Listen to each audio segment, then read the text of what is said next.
අද අපි කතා කරන්න යන්නේ ආදර සම්බන්ධතාවල තියෙන චීටින් ගැන. ඒ කියන්නේ රැවටීම් ගැන.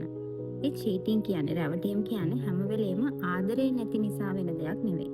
හැම වෙලේම සෙක්ෂුවල් ෆීලිං එකක් තව කෙනෙක් එක්ක සෙක්ෂුවල් කනෙක්ෂන් එකක් තියාගන්න ඕන නිසා කරන දෙයක්වත් නෙවෙයි. එහෙනම් ඇත්ත හේතුව මොකද්ද? ඩොක්ටර් කෙනෙක් විදිහට මට ඉස්සෙල්ලාම ඔයාලට කියන්න තියෙන්නේ මේ චීටින් කියන්නේ රවට්ටනවා කියලා කියන්නේ බොහෝ වෙලාවට අපේ ඇතිවන unmet emotional needs. ඒ කියන්නේ අපේ සිතුවිලි වල තියෙන එක අවශ්‍යතා සම්පූර්ණ නොවෙනකොට ඊට අමතරව කලින් අපිට තිබ්බ සබඳතාවල තුවාල තියෙනවා. එහෙමත් නැත්නම් අපි අර ඉම්පල්සිවිටි එක නිසා ඒ කියන්නේ ක්ෂණික තීරණ ගැනීම නිසා සිදුවන දෙයක්. මෙහෙම කරන්න අපි එක හේතු බලමු.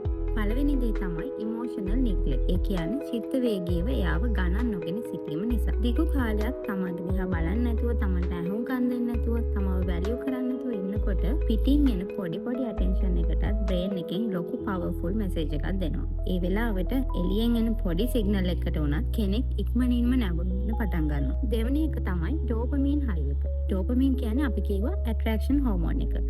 එතකොට මේ අලුත් කෙනෙක් එනවා, අලුත් එක්සයිට්මන්ට් එකක් එනවා, මේ වෙලාවේ ඩෝපමින් ස්පයික් එකක් වෙනවා. මේ ආදරයට නෙවෙයි, ඒ ත්‍රිල් එකට තමයි ඇඩික්ට් වෙන්නේ.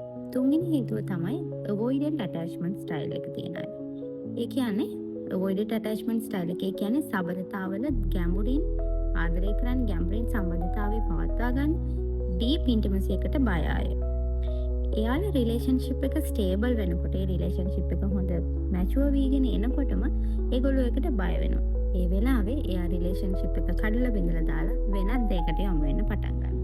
ඒක එයාගේ ඇටැච්මන්ට් ස්ටයිල් එකේ තියෙන ප්‍රශ්නයක්. ඊළඟ කාරණේ තමයි low self esteem කියලා කියන්නේ. ඒ කියන්නේ තමන් ගැන ආත්ම විශ්වාසයක් අඩු අය. තමන් ගැන ආත්ම විශ්වාසයක් අඩු අය ගොඩක් වෙලාවට සැකෙන් ඉන්නවා. මට කැමති වෙයිද? මට තව කෙනෙක් කැමති වෙයිද? මාව තව කෙනෙක් අගය කරයිද?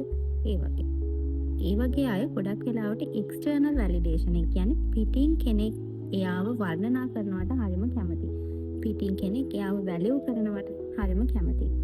ඉතින් මේ වගේ වෙලාවට මේ වගේ low self esteem තියෙන පුද්ගලයෝ තවත් කෙනෙක් තමන්ගේ සහකාරියට අමතරව තවත් කෙනෙක් තමන්ව වර්ණනා කරනකොට, තමන්ගේ වැඩ ගැන අගය කරනකොට එයා ඉක්මනටම අර කෙනා වෙත නැඹුරු වෙනවා. ඊළඟ හේතුව තමයි poor emotional boundaries කියන්නේ. ඒ කියන්නේ ශක්තිමත් නොවන චිත්ත වේගීය සබඳතා boundaries තියාගෙන ඉන්න අය. මේ චීට් කරන, මේ රවට්ටන හැම එකක්ම ප්ලෑන් කරපු දෙයක් නෙවෙයි. එයාගේ එක ඉම්පල්ස්, ඒ කියන්නේ එයාගේ ක්ෂණික තීරණ ගැනීම හැකියාව කන්ට්‍රෝල් එක අඩු වුණාම, එයාට සමහරවිට දීර්ඝකාලීන ප්‍රතිවිපාක ගැන හිතෙන්නේ නැති වුණාම සමහර විට මෙන්න මේ වගේ වැරදි තීරණ වලට යොමු වෙන්න ඉඩකඩ තියෙනවා. ඉතින් වැදගත්ම මෙසේජ් එක තමයි, මනෝවිද්‍යාත්මකව තමයි මම මේ චීටින් කියන එක එක්ස්ප්ලেইন කරේ. හැබැයි ඒක සාධාරණීකරණය කරනවා නෙවෙයි. චීටින් කියන්නේ ඇත්තටම අපි අපේ හිතින් කන්ෂස් විදිහට ගන්න choice එකක්. ඒක අපි හිතාමතා කරන දෙයක්.